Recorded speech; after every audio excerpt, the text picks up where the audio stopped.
Les 5 juin dernier, le monde a célébré la journée mondiale de l'environnement sous le thème « La biodiversité », une journée qui tombe en pleine crise sanitaire due à la pandémie à Covid-19. Une bonne partie de la population mondiale est en confinement. Est-ce ceci est bénéfique pour l'environnement? Sur ce plateau avec nous, Bertin Mbouya, bienvenue.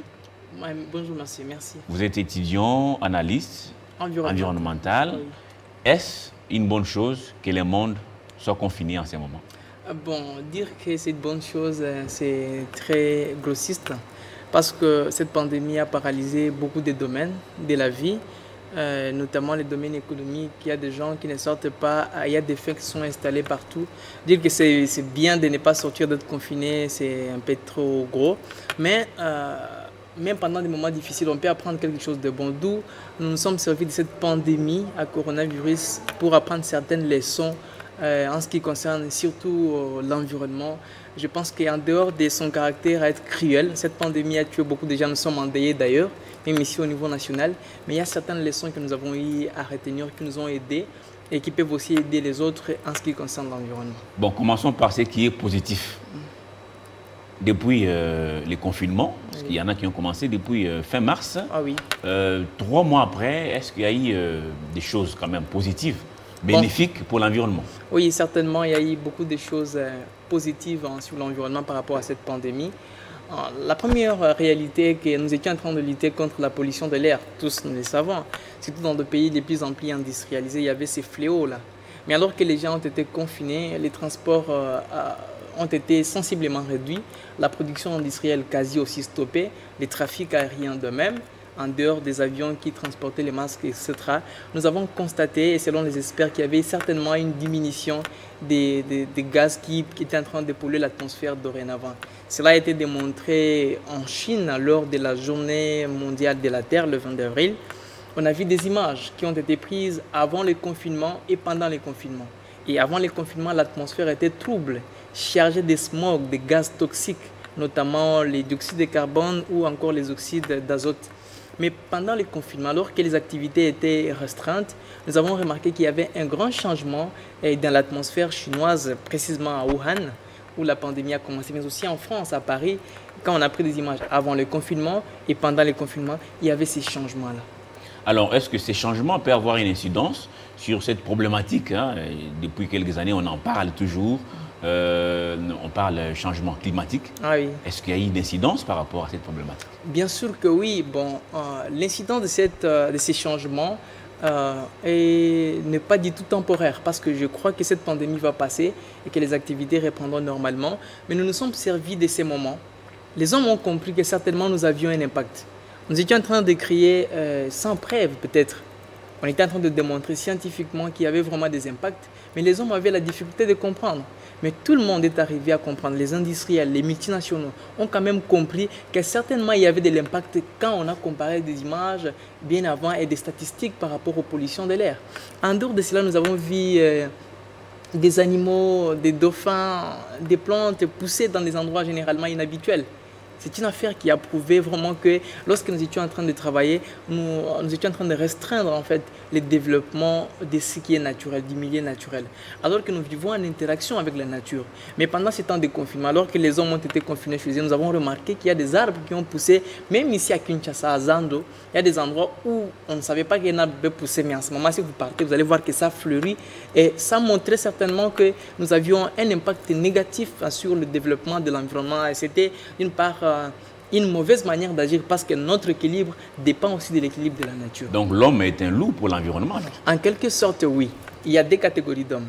Nous sommes dans un monde où nous visons un développement durable. Il y a des hommes qui ont compris que nous avons une responsabilité vis-à-vis de l'environnement. Pourquoi? Parce que notre équilibre dépend aussi de l'équilibre de l'environnement.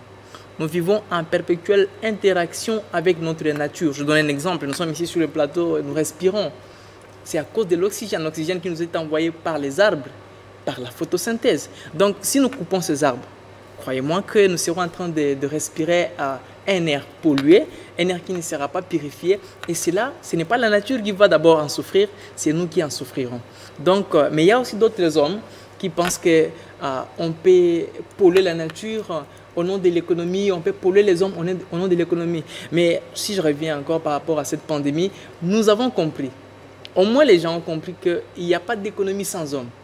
Car lorsque les hommes ont été confinés, l'économie l'est aussi, et forcément aujourd'hui.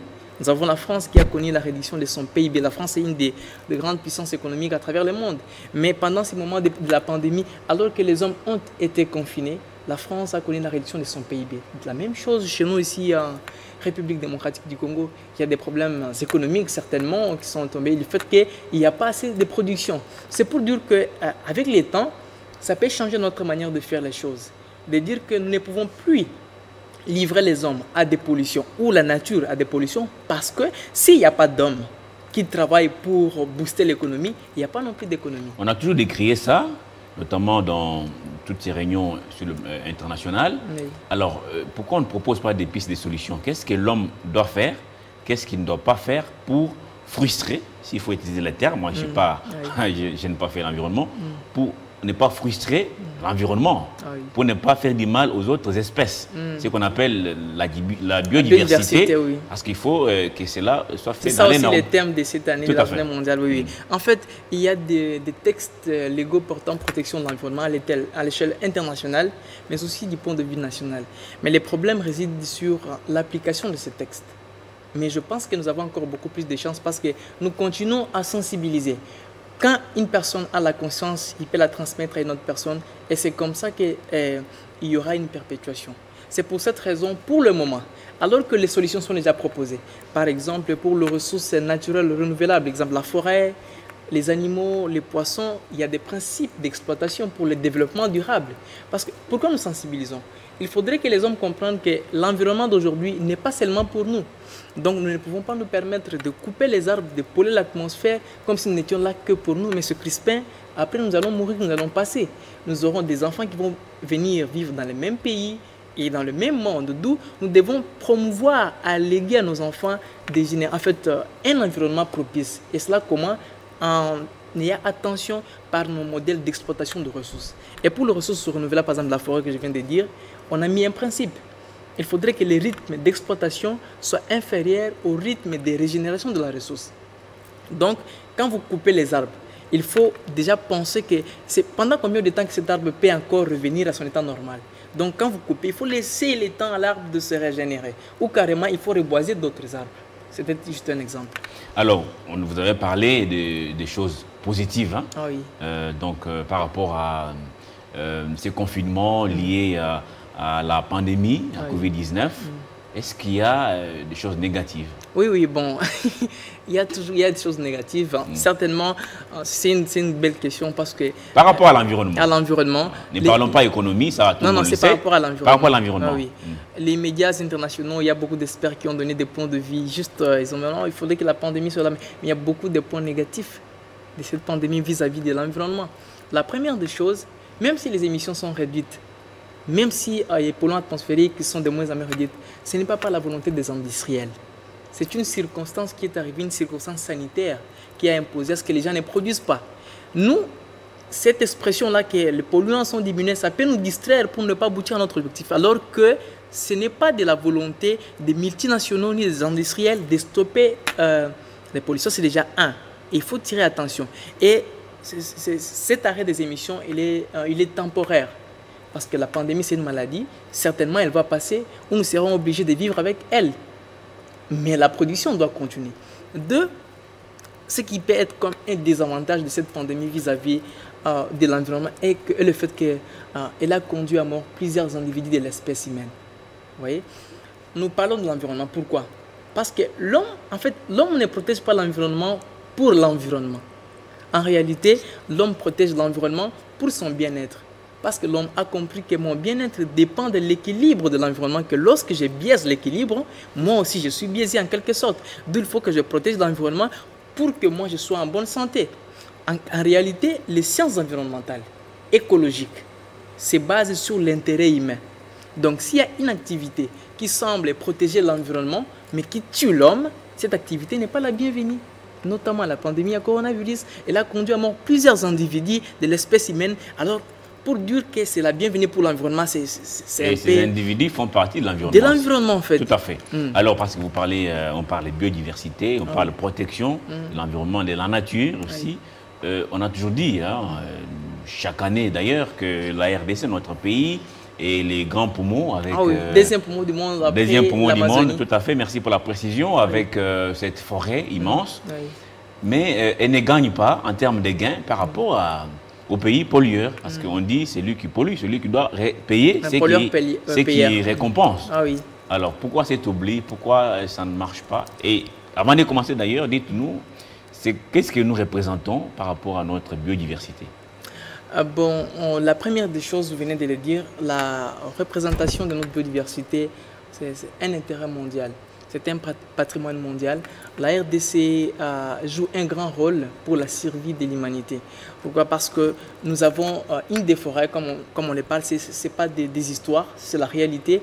Nous sommes les deuxièmes poumons du monde et c'est un point très positif par rapport à la régulation du climat, parce que c'est au travers de nos forêts qu'il y a des quantités de dioxyde de carbone, le COD, qui est piégé, ce qu'on appelle la séquestration de carbone, dans des tourbières, mais aussi dans les tissus des plantes, et que ces COD, une fois s'il était libéré, il serait en train d'accélérer le phénomène du réchauffement ou du changement climatique. Mais nos forêts les séquestrent et c'est un rôle très crucial que nous jouons et nous méritons vraiment une place qu'il faut à travers le monde. Mais pourquoi alors nous ne sommes pas en train de gagner en termes de finances par rapport à cela? Et ce sujet, c'est un sujet complexe où on ne peut pas les traiter avec beaucoup de légèreté parce que ça implique d'abord l'opinion internationale en matière et ça implique la responsabilité des dirigeants de notre pays. La première des choses est que pour qu'on vous donne de la valeur, il faudrait que vous-même vous valorisiez ce que vous avez. Alors, pour être beaucoup plus précis, pour que ceux qui nous suivent comprennent, nous sommes deuxième. Qui est premier? Et le premier, est-ce qu'il a déjà gagné en termes de gains? Bon, en termes de gains, il y a tous les pays qui sont dans ces rangées. Nous avons le Brésil le premier, deuxième la RDC, troisième la Colombie. Et le Brésil a déjà gagné, c'est qu'il faut gagner. Le Brésil gagne en quelque sorte, mais pas vraiment totalement par rapport à sa place. Et entre-temps, le Brésil lui-même est aussi parmi les pollueurs. Hein? Bon, il pollue aussi, mais les réclamations ne font que continuer.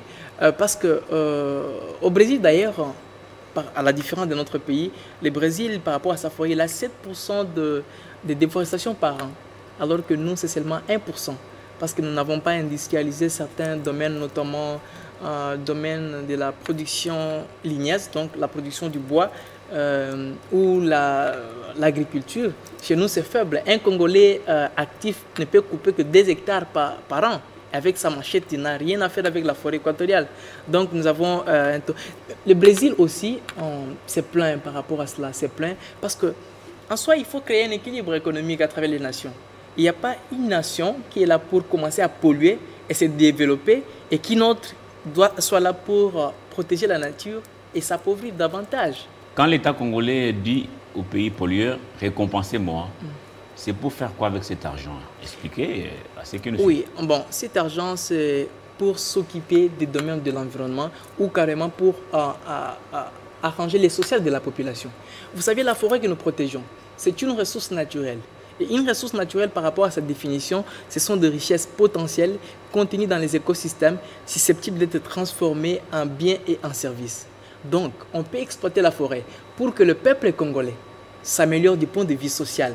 Il ait un bon soin médical, il ait de bonnes conditions de scolarisation.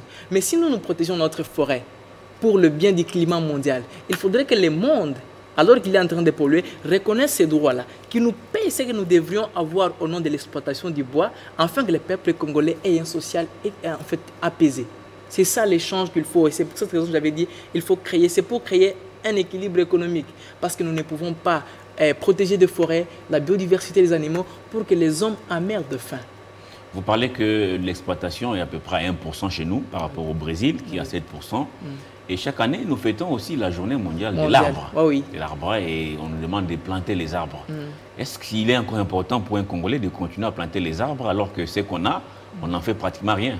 Bon, en fait, le problème, ce n'est pas seulement d'avoir les arbres. Les Congolais ne perdent rien s'ils ne coupent pas ces arbres parce que d'abord, la purification de l'air se passe dans l'atmosphère congolaise avant que ça n'aille dans l'atmosphère internationale. C'est ce qui est déjà bien. C'est pour dire que si les Congolais continuent à planter des arbres, d'abord c'est pour son bien, avant même de réclamer au niveau international. Mais je pense que c'est le temps pour le Congolais de valoriser ce qu'il a comme ressources. C'est à nous de faire des projets. Vous savez, M. Crispin, si les Congolais crient à l'international et qu'on ne vient pas en aide ou qu'on ne donne pas ce qui lui est dit par rapport à la séquestration du carbone, l'homme congolais peut réfléchir à industrialiser les domaines forestiers, mais d'une manière rationnelle. On peut exploiter les bois rationnellement chez nous. Vous savez, vous avez déjà posé la question pour comprendre si seulement le Congo avait une industrie de transformation de bois en de meubles, comme une table comme ça. Elle est fabriquée en RDC par les bois congolais. Nous avons seulement dans la forêt de Mayombe, au niveau de Bandundu, nous avons les Milènes Tchalorenti, les bois noirs. Vous savez, les meubles industriels modernes fabriqués avec ces bois coûtent très cher. Si seulement le Congo avait... Et dans tout ça, le Congo ne gagne rien pratiquement. Bon. On parle des exploitations illicites des arbres, hein. Ça c'est fait d'une manière pas très catholique, excusez-moi, Oh oui. Mais l'État congolais jusque-là n'a pas développé un mécanisme beaucoup plus crédible pour exploiter cette richesse naturelle que les créateurs lui-même a voulu mettre dans notre pays, mais qui est parfois exploité par tous ces groupes armés qui polluent dans la partie est là-bas et qui font les commerces en toute impunité. Bon, en fait, personnellement, j'ai des difficultés pour des questions politiques, mais étant un patriote, je pense que nous serons prêts, étant environnementaliste, mais étant aussi jeunes, à encourager ce genre de projets. Parce que pour gagner, il faut s'investir. Il faut mettre du sérieux dans un domaine que vous voyez que ça peut être rentable. Il faut mettre une bonne politique de gestion. Aujourd'hui, en dehors de l'exploitation du bois, le Congo, notre pays, si seulement nous développons le secteur du tourisme, l'écotourisme, j'allais dire, ça allait aussi être très rentable. Et là, ça demande une réflexion là-dessus et une mise en place d'une bonne politique. Parce que qui va chercher à payer son billet pour venir aller à l'Est où il y a des fusillades tout le temps, tout simplement pour voir un animal ou dans le cadre... Donc, ça demande une politique environnementale bien assise pour défendre les intérêts du Congolais. Nous n'encourageons pas le fait que certaines activités peuvent se faire d'une manière illégale dans nos forêts ou dans quoi que ce soit. Mais nous sommes là prêts pour encourager tous les projets qui peuvent provenir du gouvernement en matière d'environnement pour valoriser ce que nous avons comme ressources. Alors, vous pensez que la voix de la RDC sera entendue un jour? Oui, je crois. Je suis optimiste. Je crois que ce sera entendu. Merci. Merci beaucoup d'être passé sur Télé 50. Monsieur Bertin Bouya, étudiant, analyste environnemental. Oh oui. Voilà. Oui. Ça doit se dire. Oui. Merci et ça sera un plaisir de revenir nous voir. Merci beaucoup. Très content pour l'invitation. Merci à vous. Prenez soin de votre environnement parce que cet environnement, non seulement c'est pour vous, mais c'est aussi pour les générations à venir. Merci de rester branché sur Télé 50 pour la suite de nos programmes. Au revoir.